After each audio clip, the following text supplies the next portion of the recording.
a blind piano player, wrestler, long-distance runner, and a creative spirit whose talents have taken her to the stage and into galleries and exhibitions across the U.S., are here to tell their story of their unique and incredible journey together. Welcome to the Nancy and Mike Show. Nancy and Mike will engage you with some of the most unimaginable and heartwarming stories of their extraordinary life. So please welcome your hosts, Nancy and Mike.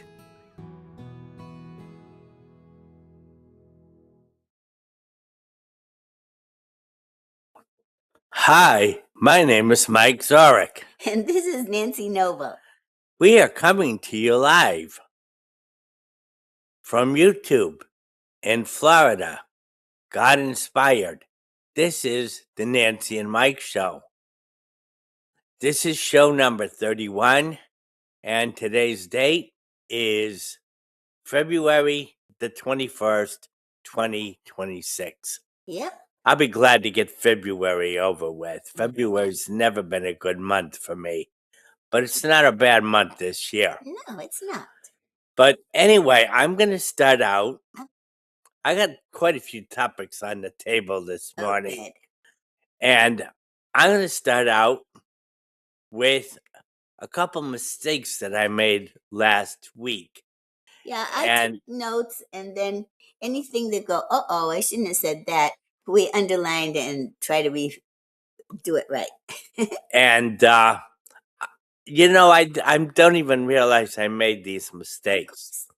But I think the first one had to do with, I was talking about 1973 when I was 26, and I hit my peak at 26. So in other words, I was never a better wrestler than I was when I was 26. That's when I was wrestling at my best. And what I said, I didn't realize it. I think I said May. No, March. Oh, I said March? Okay. Well, they're both incorrect because it was April 20th and 21st. Yes. Now, what happened with that tournament, I pinned my way through the Nationals. Yeah, that's a big deal. Now, sighted people don't do that. But I would say it was sort of like a technicality. That I not only didn't win the tournament, I finished second. And you think, well, how could you pin your way through the Nationals and not win it? Well, I'm going to tell you how that happened. Uh-huh. And it doesn't make sense. But anyway, this is what happened. It was the Nationals, right? It was the Nationals. The United States Nationals. Yes. And East Lansing, Michigan. Mm. And they were April 20th and 21st of 1973. And there was a guy there who probably shouldn't have been there. Or if he was there, he should have been there as an exhibition. Yes. He was the champ of Mexico. And he happened to be very good. He was a very nice guy. The Mexican champ? Yeah, he was he was a silver medalist in the Olympics. From representing Mexico. Representing Mexico. He wasn't representing the United States. Right. He was representing Mexico, and he couldn't speak English. And I had wrestled him in 1970. So this is the second time I wrestled him. And that tournament, I was wrestling way over my head. And the score was 6-6. And I threw the guy over my hip. It's called a lateral drop. And the guy landed flat on his back, the guy from Mexico. This was 1970. The first time you wrestled him. The second time I wrestled him, I lost 8-0. So I wasn't wrestling as good as I did in 1970. Right. 1970, I happen to have been wrestling very well. And what happened was in the 1970 tournament, I threw him on his back. I should have got 3 points for it. At least. And I got angry. I got really upset. What? Let me tell you why I got so upset.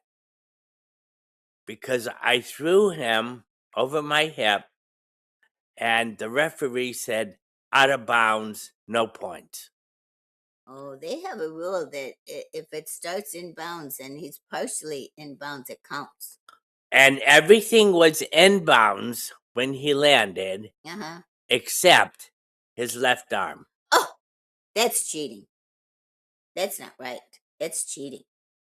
And what got me so angry? I'll tell you. That alone, it's getting me angry. I'll tell you what got me so angry. If I could see, I would have been able to adjust when I was throwing him to make sure that his whole body landed in bounds. And even if you saw, you could protest because just his arm was out. So you did it. You pinned him. You got him down 3 points at least. And he would have been pinned. It would have been at least 3 points. At least. I would have beaten the silver medalist. Yeah. But anyway, it didn't go that way. Right. And I got so angry. I slammed the mats with my hands. And this was a 1970 match. And I ended up losing 13-6. And when I threw him on his back, it was 6-6. So you would have pinned him, and that would have been it. I would have pinned him, and that would have been it. But did you have a coach or anyone that could go to bat for you that day? My uncle was there. Oh no, I can't see that. He doesn't have any authority like a college coach or something. No, I didn't have any coach there. That was the tournament my coach told me to go to. And he said that it'd be a good experience for you. And he didn't tell me what kind of tournament it was. It was at Cal State Fullerton. And it turned out to be the Nationals. I had no clue. So that's the one, that photo that I love so much? Yes, it is. Oh, and I wish I could show you right now. He's glowing. He's so happy. And the guy that finished first, he was the guy from Mexico that I'm talking about. Yeah, I see him in that photo. So you see me and you see the other two guys. The other guy, Sergio Gonzalez, he was from America. Yeah. He was from UCLA, and he won the Olympics in 1972 in the 105-pound class. He's a world champion. He's a nice-looking guy. He looks great in that photo. So these are the two guys that placed ahead of me in 1970. But in 1973, because the Mexican guy beat me 8-0, they gave me second place. Right. Now, if but they it was just only American, U.S. nationals. Only, it was U.S. United States Wrestling Federation nationals. So if I had been given credit for winning the nationals like that, I probably would have been the outstanding wrestler of the tournament, because nobody else pinned their way through the nationals that year except for me. So anyway. Yeah, that's cool. Anyway. That's one of the mistakes I made last week. I said the wrong month. March instead of April. Yeah. Okay. Now, the other mistake I made, I gave a short history of February 9th. Yeah, all the different things that happened February 9th. The different things that happened on February 9th. Now, when I was talking about the earthquake. Yeah, I know. The weight and I had the weight, my weight, 125 pounds. on a little shelf right above your pillow over there. Yeah, it was a little ledge, and if it had fallen and I was laying on my back, Smash it your would foot. have landed on my forehead, one side of the waist, and the other side probably would have landed on my shins. So, anyway, I did mention last week that there was no place to put it because you couldn't put anything under the bed. Oh. There was had one of those bars under the bed. Always thinking of it over your head. Oh, it was sideways, so one would land on your head, one over by your legs. Oh, I see, on the side of your body, right? Yeah. All this time I thought it was right straight above. Okay, very interesting. No, there was nothing above my bed except the ceiling. Now I got the picture now. I had Okay. seen it wrong in my mind. But one of the mistake I made with that, I said, and I don't know where it came from. I said bench press. Now, when you're laying on a bench and you There's no bench in your room. they put the weight when you're in a weightlifting tournament and a powerlifting tournament, one of the lifts is the bench press. Yeah. So the weight is above you, and they take it off the rack and they bring it down to your chest, and then you bench press it, which means you lift it, but you're laying on a bench. Right. Now, when I used to do bench presses in tournaments, Mhm. what I had to do, I had to have plates under my feet Yeah, because your legs are short. because my legs are too short. And one of the rules they had, and I could never understand it, it's a stupid rule. If your feet move, the lift is no good. Well, if your feet move or not, It's it doesn't to do with lifting. it doesn't help you with the individual bench press.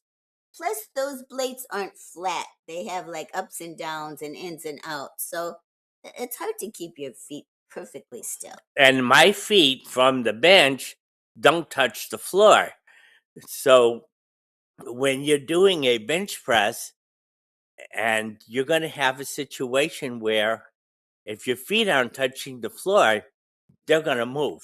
Of course. I mean, there's no way to avoid it. Okay. Yeah. And if your feet move, the lift is no good. I never understood that. Yeah.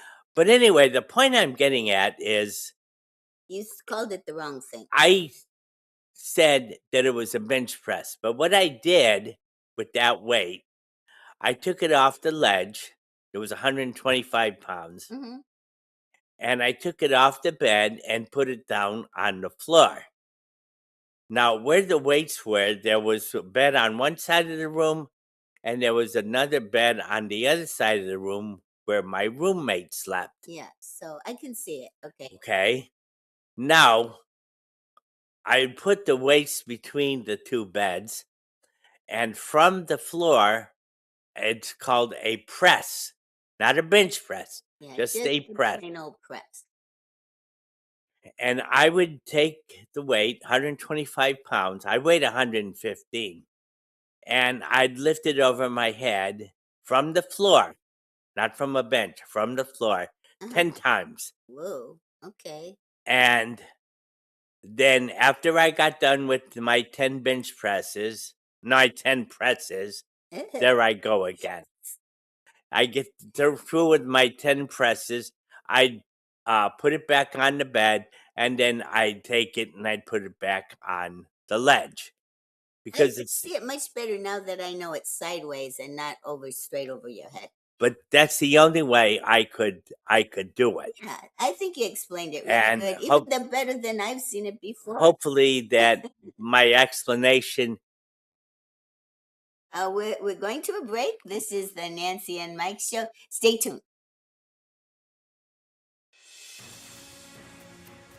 Mike Zorich, a 3-time California state champion in Greco-Roman wrestling at 114 pounds. Mike, blind since birth, was born in Hartford, Connecticut. He was a 6-time national placer, including 2 seconds, 2/3, and 2/4. He also won the Veterans Folk-Style Wrestling twice at 152 pounds. In all these tournaments, he was the only blind competitor.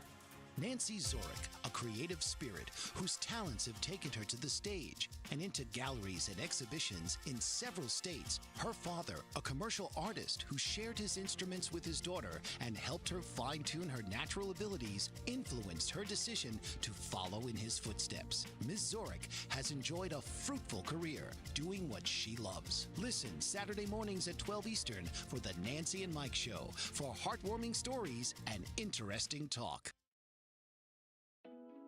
Are you struggling to care for elderly parents or a spouse? Do you wonder if being a caregiver is making you sick? Are you worried about taking time off work to care for elderly parents and balance work, life, and caregiving? Has caregiving become exhausting and emotionally draining? Are you an aging adult who wants to remain independent, but you're not sure how? I'm Pamela D. Wilson. Join me for the Caring Generation radio show for caregivers and aging adults, Wednesday evenings, 6 Pacific, 7 Mountain, 8 Central, and 9 Eastern, where I answer these questions and share tips for managing stress, family relationships, health, well-being, and more. Podcasts and transcripts of the Caring Generation are on my website, PamelaDWilson.com, plus my caregiving library, online caregiver support programs, and programs for corporations interested in supporting working caregivers. Help, hope, and support for caregivers is here on the Caring Generation and PamelaDWilson.com. Hi, my name is Mike Zorick. And this is Nancy Noble. We are coming to you live from YouTube in Florida. This is the Nancy and Mike Show. And the next thing I was going to get into, which I promised last week, Super Bowls. Yes, you didn't want to talk about it last week because of it being Valentine's Day. And I got to tell you something interesting that happened the day of the Super Bowl. Okay. It was February the 8th, and we had a potluck after church.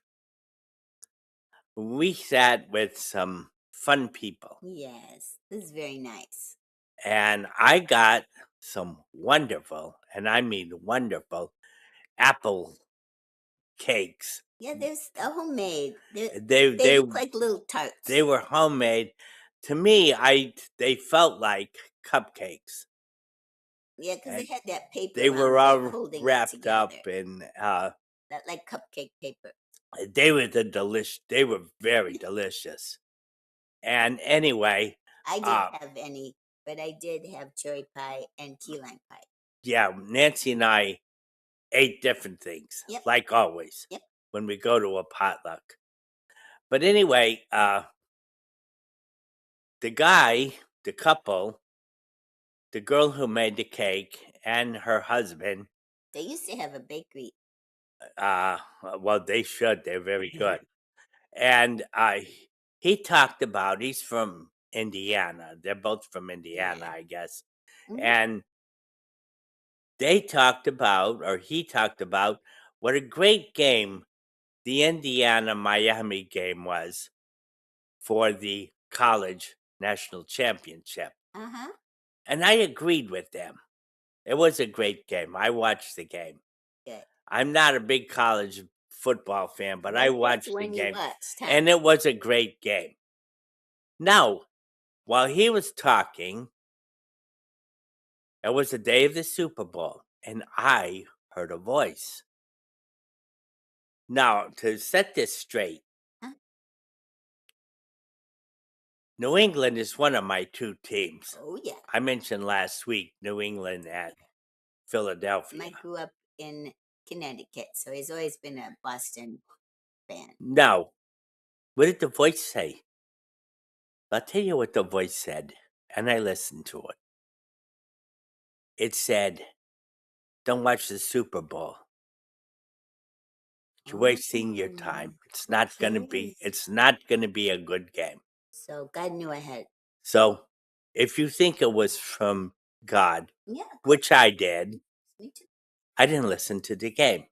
One of my thoughts today is about listening to the quiet voice. Cool. Okay. It's interesting. Now, Well, we don't rehearse our shows. You probably no, can we tell. don't. So, furthermore, the crap they were having at halftime at the Super Oh Bowl. yeah, we were totally against that. That guy had, number one, he had no musical talent, and he hates everything there is about America. And he wasn't singing in English. So, I mean, well, that's because he hates America. Oh, All right. This guy hates everything about America, and he is sleazy. it's appalling that the NFL No, could not get a better halftime show than that.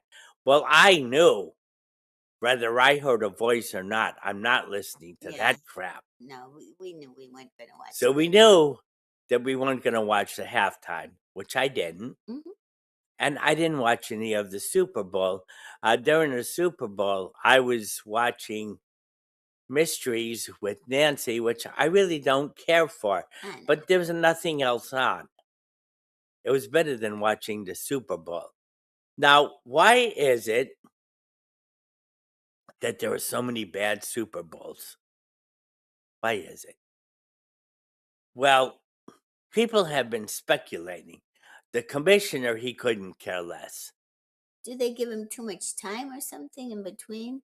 Yes, that's one thing. The Super Bowl should be the week after the National and American Football League championships. Yeah, that It makes should sense. not have 2 weeks off. It should have 1 week off.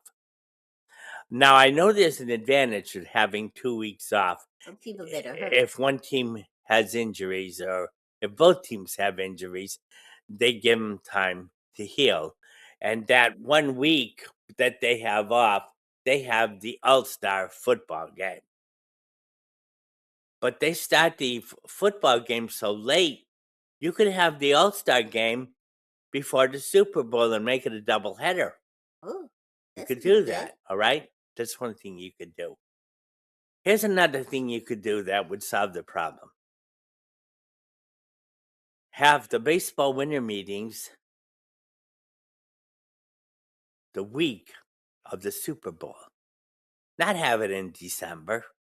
And every free agent must be signed by January 15th. Now, if you do that, what are you going to do? You're going to see some blockbuster trades at the winter meeting, And they'd be time pressured to get it done. and they'd be time pressured to get it done. So I think with those two things, you would get some results. But to have less than 10 good Super Bowls in 60 years, that's a horrible record. And so that's where I'm going with this. I think they should have 1 week off. Sometimes teams react to having that extra week off, and they're not as sharp. And that's one of the things that creates bad Super Bowls. And I've heard people argue this. This is not something that came from me. I heard experts argue that this is a problem. Well, I remember Mike said when he was a little kid, the neighborhood always thought of Mike as the problem solver. Even in the school for the blind, kids would come up to him and say, "Well, I'm having trouble with this, or could you ask the teacher to do that?" And he would get to the bottom of it and try to find a good solution, the problem solver. And that's Mike's intentions. And, when I was a little kid, that's true. Let's say when I was in elementary school, one of the things that the teachers thought was very important, and I had a bad experience with this, so I know how important it is. What? When you're sitting down at your desk, your feet should touch the floor. Absolutely. And Mike and I are both short, so we Now- know how important that is. One time, and I will tell you this, it was horrible. I went to New York, and people who get YouTube could listen to our show. It's called Live It Up, the Donna Drake Show. And from Mike Zork. yeah, from 2019 was the show. It was before the China virus. And we were invited to this show in New York. And at that time, we were living in California. And I don't know what it was about the planes that year, but when I would sit down, my feet would not touch the ground. And we just flew to New York and back. We did the show and then we came right. Did this show and we came right home. Well, my feet were killing me when I came home.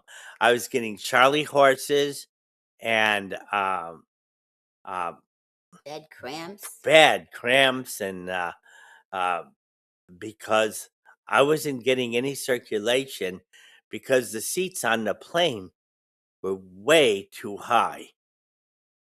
And since then, I bought this little folding thing. It's like a small little table, folds flat, and you could put under your feet. But we haven't gone in any flight since then. So, but I'm ready. And another thing, there's one place I love, and I was talking about it last week, Outback. Yeah, And in Connecticut, the seats are too high. yeah, they're crazy. They're crazy high. And in California too. In California. So we were thinking, before we go to Outback in California, Get that little folding. we're going to table get thing. this folding table thing Yeah. so I could sit at a booth. Well, we went to the one in Florida, and the seats are much better. They're fine. They're I normal. couldn't believe it. Why they weren't the same as California I and know. Doesn't make Connecticut, sense. but they were much better. So I could go there and sit regularly Mhm. and have my meal or whatever. Because I And remember that teacher, the kids would say, Mike, tell the teacher that my feet aren't touching. And so yeah, and the they would teacher ask, would they help. wouldn't tell the teacher, they'd ask me to tell the teacher. And that's only one incident. I could give you a bunch of incidents where kids relied on me to solve their problems. I love that. And but anyway, I was happy to do it.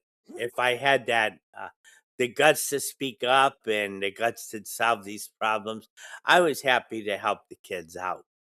But anyway, that's the deal with the Super Bowl. Yes. And it's not a good situation. And you know, the problem with it is this. I'll tell you what the major problem is. Neither the commissioner of baseball, who could help in solving this issue, and the commissioner of football, neither one could care less about the problems it has. Their intent is not to help. Their intent is to look good, not to be good. And so last year I did watch the Super Bowl, and I thought it was a good Super Bowl. And I knew that's another thing. I knew they wouldn't have two good ones in a row. You know, when the odds is odds. so Yeah, you're much, into I'm odds. into odds. I know you are. Now, talking about odds, Uh-huh. I won a college basketball game yesterday, and I'm 76 and 45. Now, for 13 weeks, remember I said last week that for me to go 90 and 60, which is 60%, that's 3 and 2, 30 times. That's the way it multiplies out. 30 times 3 is 90, 30 times 2 is 60. 3 and 2 is 60% if you win 3 out of 5.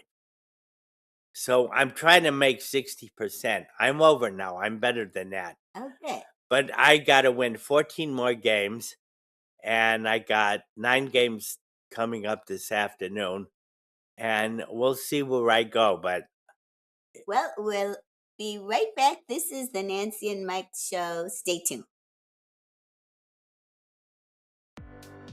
Off author, radio show host, and coach, John M. Hawkins, reveals strategies to help gain perspective, build confidence, find clarity, achieve goals. John M. Hawkins' new book, Coached to Greatness, Unlock Your Full Potential with Limitless Growth, published by iUniverse. Hawkins reveals strategies to help readers accomplish more. He believes the book can coach them to greatness. Hawkins says that the best athletes get to the top of their sport with the help of coaches, mentors, and others.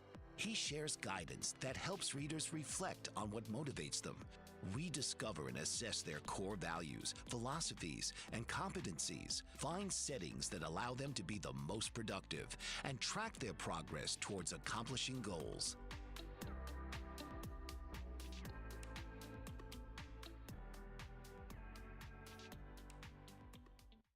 What if there were a super tiny device that could diagnose the brain and is smaller than a single human hair?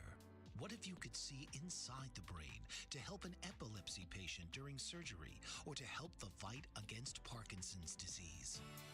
Dr. Patricia Broderick is proud to announce the Broderick Probe, a biomedical and electronic breakthrough. Imagine a probe to help with the understanding and potential cure of brain-related diseases. To learn more, listen live to the Easy Sense radio show with host Dr. Broderick. And to help support the Broderick Foundation, please go to EasySense.com and learn how, with your help, we can fight these horrific brain disorders.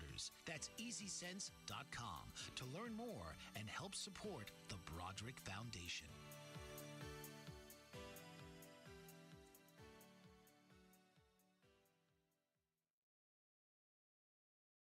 Hi, my name is Mike Zorek. And this is Nancy Noble. We are coming to you live, broadcasting from YouTube in Florida. And before the commercials, I was just getting into my college basketball picks. Yep. Now, We had to go through it this morning before the show. we had to go through it this morning, and I don't make any money on this. I don't bet any money. And Nancy reads me the point spreads on the computer, and I pick according to what she reads me. He tries to do 10 a week, right? 10 Yeah. Basically. Usually on Saturday. Yeah. But I saw one yesterday. St. Louis at home. They cheat like hell. And they're good. Behind. I thought, oh no, you're not going to win this one. They were behind for quite a while. But the same is true with Kansas. And Kansas is playing today. I can't even think of who they're playing. But the point spread is 10.5. I don't want to go double digits on these point spreads. Right. So I did not pick Kansas. Ordinarily, if Kansas is at home or St. Louis is at home, you pick them unless the point spread is too high. And I thought the Kansas point spread was too high. It was 10.5. So that's not one of the games I picked today. I have a game that's going on right now. I picked East Carolina over Charlotte. Charlotte's minus 5.5. So that means East Carolina is plus 5.5. So, but that's what I do. And I will end March 7th. If I don't play, I'm not playing any of the conference thing. Because you get a team like St. Louis or any team that wins their league and they know they're going to be in the tournament. They could lose on purpose. Yeah, that's what you don't like. To manipulating so other teams in their group. Help another team from the Atlantic 10 get in the tournament that ordinarily wouldn't get in. Yeah, and just play all out. You don't know who's serious and who isn't. So I never play any games in the conference tournaments to see who goes to the NCAA. I never play any of those. So if I don't play the NCAA, it would be 90 plus 60, 150 games. If I do play the NCAA, and I might do it if I think I got a chance to win 100. So we'll see where we're at by March 7th. Now, March 7th and 8th is the Big Ten wrestling finals.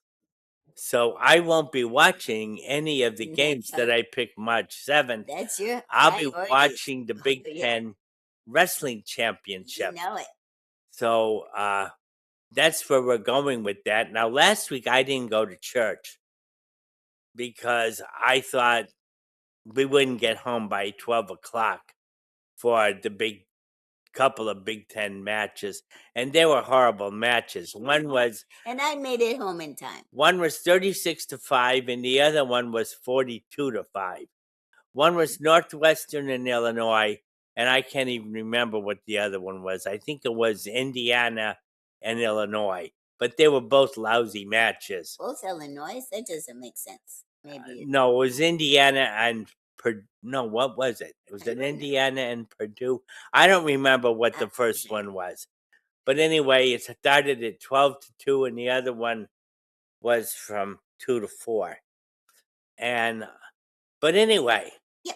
I know if March 8th starts at 12 o'clock, I know I could go to church that day and we could get home by 12 o'clock. Now, I don't know what time that tournament's going to start on the weekend. It might start earlier than that, but we'll have to wait and see. But anyway, that's the only wrestling I got on Sunday. So, anyway, I'm going to have Nancy do her wonderful thing before I come back and see what else is left out on the table. Well, I kind of like the thing that we're both talking about God's quiet little voice. So here's this is an exciting story if you want to look it up in the Bible. It's in around 1 Kings 19:12. It says, "And after the earthquake and a fire, but the Lord was not in the fire, and after the fire there was a still small voice." So 1 Kings 19:12. So when God spoke to Elijah, he could have done so in that big wind, the earthquake, or the fire, but God didn't. He spoke with a small, still voice.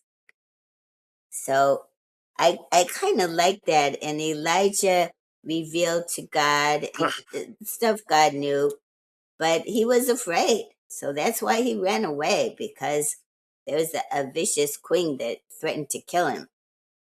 But we have to listen. And the sooner we focus on God and his power and listen and settle ourselves out of the fear and self-pity, both the clashing cymbals of our failure and the loud trumpeting of our successes can drown out God's still small voice. It's time for us to quiet our hearts and to listen for God. And this other one this is from 60 Days of Prayer. It says, Lent is about making room for the quiet, for the rest, and for God. That we use strength isn't found in striving, but in stillness. You know how often do we resist the very things that restore us? Try setting aside some small habit and stop rushing and replace it with silence.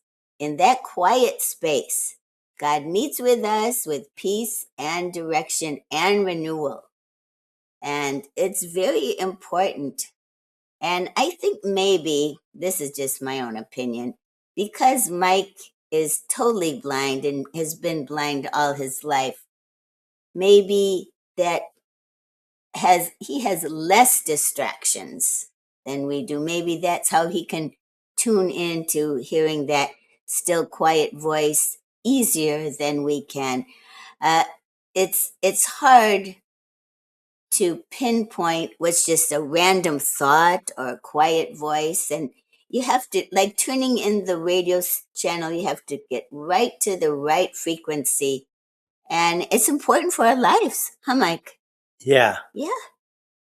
Sometimes he'll get little Don't go out right now. Maybe could be in a car crash or something. You got to hear those little So we all have the possibility to hear this. It's not just Mike's a superhero or anything. He's just paying attention. Right, Mike? Yeah. Okay, that's it for me. We did have a nice Valentine's Day, and it was just the two of us, but we had fun. It was nice, and you got your phone thing fixed. That was a big thing last week to get that Yeah. And phone announcing. last week, I picked 10 games last Saturday. Oh yeah, And it started off I good. started out good. I started out 3-0. Yeah. Woohoo. And then SMU got blown out by Syracuse. And that got me 3-1. Syracuse was amazing. Yeah, they were. They were hitting all their 3-point Unbelievable. shots. And they were at home, and they played great last week. No. Now, I don't know if Syracuse was that good or if SMU was that bad. But anyway, They were amazingly good. they were great.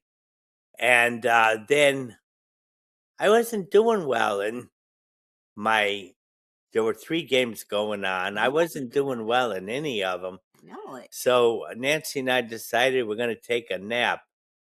Yeah, we're getting old, and we like Yeah, our little naps. We're getting old. 78 and 79. Yep. And by the way, I'll be 79 on Good Friday. Good Friday is my birthday. Wow. So anyway, I woke up, and the first thing I want to do when I wake up from a nap, Check the I score. check the scores. All right. How do I know that? Now, I wasn't 3-1 when I got up. I was 6-1. So the games that I was losing, I made comebacks in those games, and I was 6-1. I thought, oh, I'm going to have a really good week. Woohoo. And last 3 games, got blown off the court. One of them was Ohio State and Virginia. Oh, remember I had a dream about not going to Virginia. Let's get out of Virginia. I wonder if that was kind of a warning or something. Well, let me tell you, I probably had in my lifetime about at least 10 times where I had a dream that I got shot in Virginia. Ooh, And I don't know what the significance of it is, doesn't sound but good. Let's not go there. anyway, nothing against the state. No, It's a I'm deep sure- shit state. I'm sure there's a lot of great people in Virginia. And I met some. I met some very nice people in Virginia. It's just In my high school days of wrestling, I wrestled in Virginia. you stuff. Sometimes you do get information. I don't know what these things were to be, but anyway, I did have a dream recently that I don't know what state we were coming from, but we ended up in Virginia, and Nancy says, let's get out of here. I don't want to be in this state. And he turned around and got out of the state. But anyway, I had a crazy dream. Oh, I got to tell you, since Mike has been blind all his life, his dreams are hearing, touching, smelling, tasting, but no visual, because he's never had any visual things to remember. He had a blind friend who had sight and then went blind, and he had dreams that he saw things. And when he would run, he would want to know what's around there. So his running partner would tell him about the trees or the grass or flowers or whatever is around. Mike just wants to know, when's the finish line? I want to know what the clock says. That was my only concern, especially if I was getting tired. Yeah. Then all I wanted to know was what's How the far time do I have to and go? how much further do I have to go. That was my deal. Well, we're going to take a break, and we'll be right back. Take care.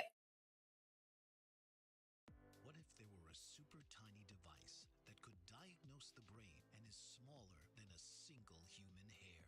What if you could see inside the brain to help an epilepsy patient during surgery or to help the fight against Parkinson's disease? Dr. Patricia Broderick is proud to announce the Broderick Probe, a biomedical and electronic breakthrough. Imagine a probe to help with the understanding and potential cure of brain-related diseases. To learn more, listen live to the Easy Sense radio show with host Dr. Broderick. And to help support the Broderick Foundation, please go to EasySense.com and learn how, with your help, we can fight these horrific brain disorders. That's EasySense.com to learn more and help support the Broderick Foundation.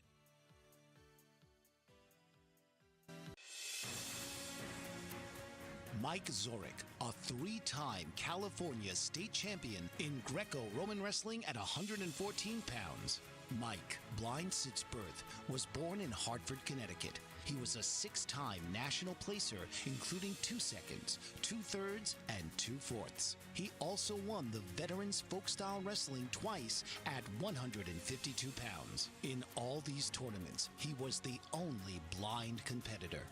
Nancy Zorek, a creative spirit whose talents have taken her to the stage and into galleries and exhibitions in several states. Her father, a commercial artist who shared his instruments with his daughter and helped her fine-tune her natural abilities, influenced her decision to follow in his footsteps. Ms. Zorek has enjoyed a fruitful career doing what she loves. Listen Saturday mornings at 12 Eastern for the Nancy and Mike Show for heartwarming stories and interesting talk. Hi, my name is Mike Zorek. And this is Nancy Noble. We are coming to you live from YouTube in Florida. And when we left, I guess you were talking about dreams that I had and so on and so forth. Yeah. And I don't want to go to a place where I got shot 10 times. No, let's stay away. But I must have been a cat because I survived every one of them. Well, it was the dream. But anyway, in my dreams, I didn't survive them. Yeah, I can imagine. But anyway, yeah, I was talking about Your sports. basketball? Yeah. And one of the things, because of the Olympics, there's no hockey. And I think hockey starts on February the 25th. And we had the All-Star break in basketball, which is sheer stupidity. They need to outlaw all All-Star games. They're a joke. And if you're in a situation like that, I don't think our professionals should play in the Olympics. Oh, Sidney Crosby got hurt. Very good player for the Pittsburgh Penguins. And you lose your season because the Olympics actually is nothing more than an exhibition game. I mean, it's nice to win the medals, but it doesn't count in the National Hockey League.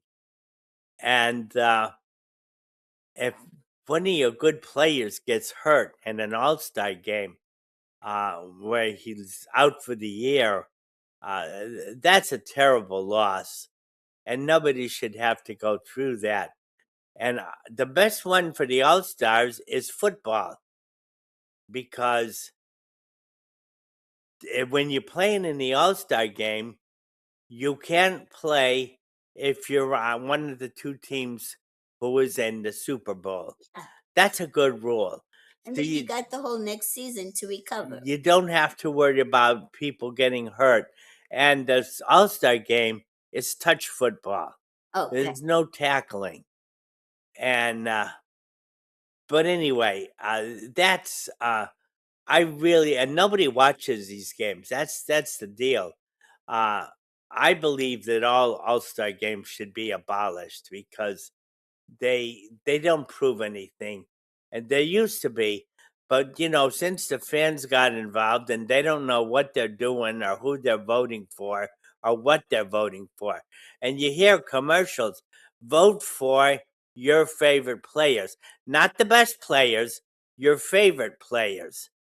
So if you like, we'll say you like the New York Knicks, you vote for all the New York Knickerbockers to be on the All-Star team. You vote for your favorite players, not who's the best. Yeah, more Uh, popularity. It's a contest. popularity contest. All-Star games now are popularity contests. They used to be legitimate when we were kids. Now, the last item. February 23rd, in the state of Connecticut, when I was a kid, was called Strep Throat Day. For Mike, not nationally or not the whole I state. didn't say, I said the state of Connecticut. No. Now, 6 years in a row, we had our tournament in first week of March. 6 years in a row, I got strep throat on February 23rd. Now, when you think of this process, when I was a kid, you think now I'm 78 years old, but when I was a kid, the doctors came to your house. So you got sick, the doctor would give you your antibiotic. He'd prescribe it. He wouldn't give it to you, but prescribe your antibiotic, and they'd come to your house and see what's wrong with you. How you never get a doctor to come to your house nowadays, but that's how it was when we were kids. And you could remember that Monday is Strep Throat Day in the state of Connecticut. I don't know if they still use that, but it was when I was a kid. It happened to you. So anyway, that's the history of February 23rd. And another thing they used to have in the month of February, Hmm. they had February 12th was Lincoln's birthday, and February 23rd was Washington's birthday. So Washington's birthday was actually Strep Throat Day. And when you have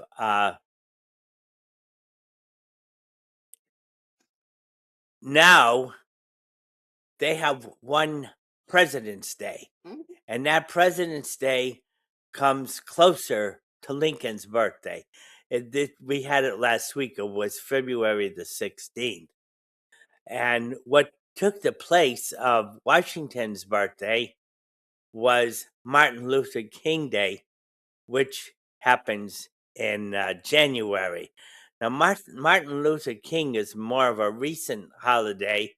It started sometime in the 70s. I think it might have been the late 70s. I don't know exactly what year it started. Maybe it was the mid 70s. But we no longer have Washington's birthday anymore. So that's due to some, they don't want to give us an extra holiday. They just have Martin Luther King Day and President's Day, and no Washington's birthday or Lincoln's birthday. Oh, I So saw a good movie last night. It was Driving Miss Daisy. That was a very good movie. yeah, and I vaguely remember going to that Yeah, we movie. saw it together when it first came out. Yeah, saw and it I on think it TV. came out in 1979. Very good. I appreciate it. Oh, hey, we're at the end of the show already. So, hey, thanks, guys, for listening to us, and see you next week. Take care and have a good week. And it will be the end of February, February 28th.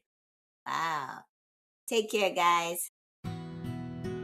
This has been the Nancy and Mike Show. Tune in each week and become part of the conversation of the amazing journey of Nancy and Mike.